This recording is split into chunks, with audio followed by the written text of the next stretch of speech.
Hello children. Now come to the next topic. Elements of the weather. What are the elements of the weather? We will tell you. The temperature, humidity, rainfall, wind speed, etc. are called elements of the weather. So what are those elements? Humidity, temperature, rainfall, wind speed, etc. These are called elements of the weather. Okay. Now come to the next topic. Rain gauge. What is rain gauge? It is an instrument used to measure rainfall. It consists of a measuring cylinder with a funnel on top to collect water. Means it is a device, it is an instrument which is used to measure rainfall. How much rainfall occurs, that will be measured by this device, that is called rain gauge. And actually it is made up of a cylinder, measuring cylinder, and containing funnel on the top. Okay. So children, this is rain gauge. Weather report. What is weather report? Now, the weather reports are prepared by the meteorological department of the government. So, this, children, what is weather report? Means daily report of humidity, wind speed, temperature, etc. can be recorded. That is called weather report. And this weather report can be done with the help of this department, that is called meteorological department of the government. This department collects data on temperature, humidity, rainfall, wind speed, etc. and makes the weather report. How they make weather report? By collecting data from weather departments. Okay. So that weather report can be collected on the data of temperature, humidity, rainfall, etc. Now, a sample of weather report published in a newspaper on March 9, 2009. So, this first weather report that is published in a newspaper on March 9, 2009. What is maximum minimum thermometers?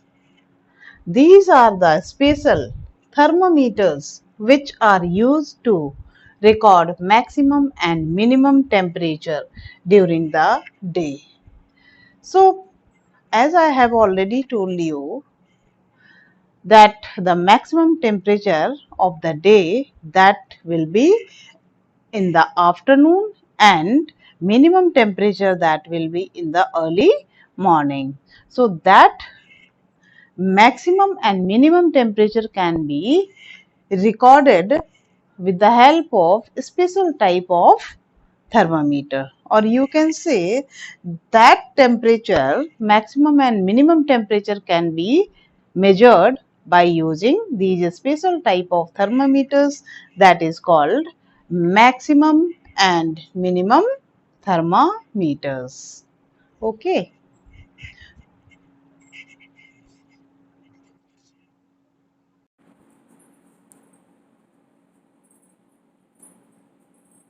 Now children, our next topic, that is sun. Children, sun is the ultimate source of energy. So, sun is the ultimate source of energy that causes change in the weather. किसकी वजह से change होते हैं ज़्यादातर? सन की वजह से.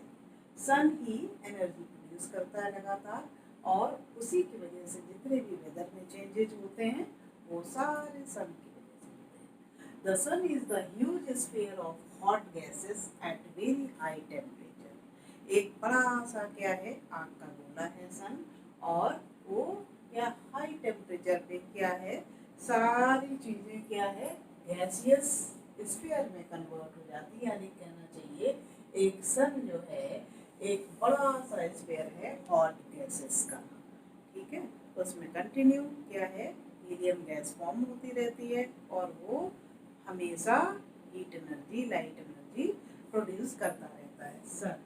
तो इसलिए sun it is the ultimate source of energy, यानी कि सबसे बड़ा सोर्स क्या है, sun. Now the regions, for example Rajasthan, western region of India. ठीक है, राजस्थान कहाँ पे है, उस रीजन में जहाँ पे बोला जाता है राजस्थान को western region of India, India का वेस्टर्न रीजन। ठीक है, has high temperature during most part of the year. ज्यादातर साल भर क्या है, ज्यादातर हाई टेम्परेचर बना रहता है, जिसकी वजह से वहां पे बहुत मौसम कैसा गर्म होता है। ठीक है, the winter last only for a few months. Winter जो है, सब सर्दियां जो हैं कुछ ही महीनों के लिए आती है। The temperature is quite low, और समय टेम्परेचर कैसा होता है, लो हो जाता है। This type of regions receive very little rainfall, और वहाँ पर जहाँ पे ड्राई कंडीशन है, जहाँ पे हाई टेम्परेचर है राजस्थान में, तो वहाँ पे क्या है, बहुत कम बरसात होती है। Such type of climate is the typical desert climate. तो वहाँ का क्या होता है, क्लाइमेट एक जैसा बना रहता है, ज्यादातर कैसा होता है, हॉट होता है, ड्राई होता है। ठीक, तो उसको बोलते हैं टिपिकल डेजर्ट क्लाइमेट, और क्या बोल सकते हैं, हॉट एंड ड्राई। तो राजस्थान का वेस्टर्न रीजन ऑफ इंडिया, जहाँ पे हाई टेम्परेचर होता है और बहुत कम बरसात होती है, ठीक है, तो उस क्लाइमेटिक कंडीशन को बोलते हैं डेजर्ट क्लाइमेट। और वहाँ का डेजर्ट क्लाइमेट कैसा होता है, हॉट एंड ड्राई होता है।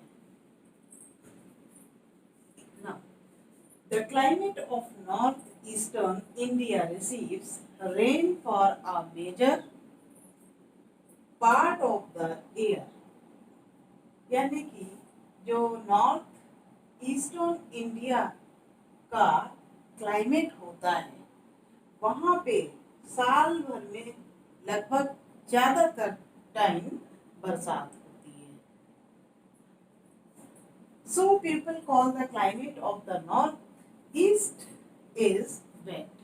तो जहाँ पे ज्यादा बरसात होती रहती है, तो वहाँ का हमेशा क्लाइमेट वेट रहता है। वेट मतलब गीला, नम बना रहता है।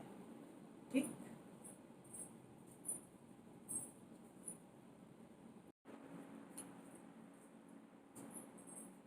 हेलो बच्चों, आप सोच रहे होंगे चैप्टर तो बहुत ही अच्छा है, फटाफट फटाफट खत्म होता जा रहा है। यस बच्चों, तो कभी कभी आपको छोटा चैप्टर भी पढ़ना चाहिए। ठीक है, तो इसको हम लोग फटाफट खत्म कर देते हैं, और आपकी जितनी भी डेफिनेशंस हैं और इसको लर्न कर लेना। Now regions of India, first of all regions of India and climate. ये क्या है, climate of different regions of India. हम यहाँ पे हर रीजन का क्लाइमेट बताएंगे। ठीक है, अब रीजन्स ऑफ इंडिया, ये वो प्लेसेस हैं, वो जगह हैं, वो रीजन्स हैं जिनके नाम यहाँ पे दिए हुए, और ये वहाँ का क्लाइमेट है। Very important question. ठीक है, ये हमेशा पूछा जाता है, इसको ध्यान से पढ़ना। रीजन्स ऑफ इंडिया, अब नॉर्दर्न रीजन ऑफ हिमालयाज, इसका जो क्लाइमेट होता है वो कैसा होता है? Cold and moderately wet. Wet मतलब नम होता है, गीला होता है। तो ये प्लेन्स। नेक्स्ट है प्लेन। प्लेन में कैसा होता है क्लाइमेट? प्लेन में होता है moderately hot and moderately wet. Hot और वेट दोनों तरह का होता है, लेकिन मॉडरेट मतलब बीच का होता है। ठीक है, moderately hot and moderately wet. South region. South region का आपने साउथ में देखा होगा किस टाइप का टेम्परेचर होता है? Very hot and moderately wet. थोड़ा सा नमी वाला होता है, चिपचिप वाला होता है, और कैसा होता है? बहुत गर्म होता है। ठीक, very hot and moderately wet. Western region, for example Rajasthan. Western region में आ जाएगा राजस्थान।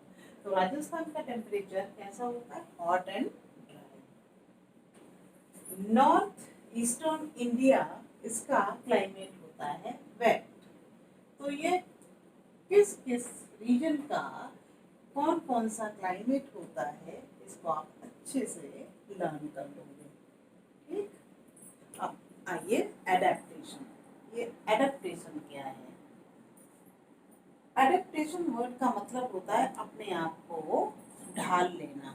ठीक है, मॉडिफाई कर लेना, अपने आप को एडजस्ट कर लेना किसी विशेष परिस्थितियों में। ठीक, adaptation features and habits that help animals to adapt. मैंने ब्रैकेट में लिख दिया, मॉडिफाई और adjust to their surroundings is called adaptation. जैसे presence of hump in camel, presence of hairs or fur on the body of polar bear। आपने देखा होगा कि ये जो कैमल होता है रेगिस्तान का जहाज बोलते हैं। क्यों बोलते हैं? क्योंकि एक तो वो एक बार में सारा पानी पी जाता है और कई दिन तक वो भूखा प्यासा बना रहता है।